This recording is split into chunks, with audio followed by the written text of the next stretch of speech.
Hello നമസ്കാരം. ഇന്നത്തെ pension അറിയിപ്പിലേക്ക് പോകാം. സാമൂഹിക സുരക്ഷാ പെൻഷനിൽ കേന്ദ്ര സർക്കാർ വിഹിതമുള്ള 6 ലക്ഷം വരുന്ന ആളുകൾക്ക് ആ തുക കുറച്ചാണ് അക്കൗണ്ടിലേക്ക് എത്തിയിരിക്കുന്നത്. 2 മാസത്തെ തുകയായ 3200 രൂപയിൽ 400 മുതൽ 1000 രൂപ വരെ കുറച്ചിട്ടാണ് ഇത്തരക്കാർക്ക് തുക അക്കൗണ്ടിലേക്ക് എത്തിയത്. എന്നാൽ കേന്ദ്ര വിഹിതം മുൻകൂറായി സംസ്ഥാനത്തിന് അനുവദിച്ചിട്ടുള്ളതിനാൽ അടുത്ത ദിവസം തന്നെ മുടക്കം വന്ന തുക എത്തിച്ചേരുന്നതാണ്.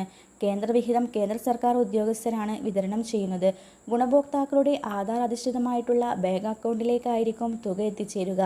2 ദിവസത്തിനുള്ളിൽ ഈ തുക അക്കൗണ്ടിലേക്ക് എത്തും. മസ്റ്ററിംഗ് പൂർത്തിയാക്കിയ തടസ്സമൊന്നുമില്ലാതെ തന്നെ 2 മാസത്തെ പെൻഷനായ 3200 രൂപ കിട്ടിയവർക്കുള്ള മറ്റൊരു അറിയിപ്പ് കൂടി ഇപ്പോൾ എത്തിയിട്ടുണ്ട്. 4 മാസത്തെ തുകയോളം നിലവിൽ ഇനിയും കുടിശ്ശികയാണ്.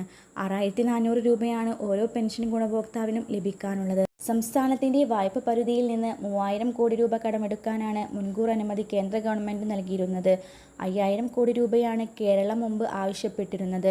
എന്നാൽ 3000 കോടി രൂപ മാത്രമാണ് കടമെടുക്കാൻ കേന്ദ്രം അനുവദിച്ചത്. കേരളത്തിൽ ഈ സാമ്പത്തിക വർഷം 37,512 കോടി രൂപ കടമെടുക്കാൻ അവകാശമുണ്ടെന്ന് കേന്ദ്ര സർക്കാർ വ്യക്തമാക്കിയിരുന്നു. ചൊവ്വാഴ്ചയാണ് കടപത്ര ലേലം നടക്കുക. മാത്രമല്ല, ക്ഷേമ പെൻഷൻ തുക കണ്ടെത്താനായി സഹകരണ ബാങ്കിൽ നിന്ന് 2000 കോടി കടമെടുക്കാൻ സംസ്ഥാന സർക്കാർ തീരുമാനിച്ചിട്ടുണ്ട്. ബാങ്കുകളുടെ കൂട്ടായ്മയോടെയായിരിക്കും ഈ പണം സ്വരൂപിക്കുക. വരും ദിവസങ്ങളിലെ അറിയിപ്പുകൾക്കായി ഈ ചാനൽ സബ്സ്ക്രൈബ് ചെയ്യുക, ലൈക്ക് ചെയ്യുക, ഷെയർ ചെയ്യുക.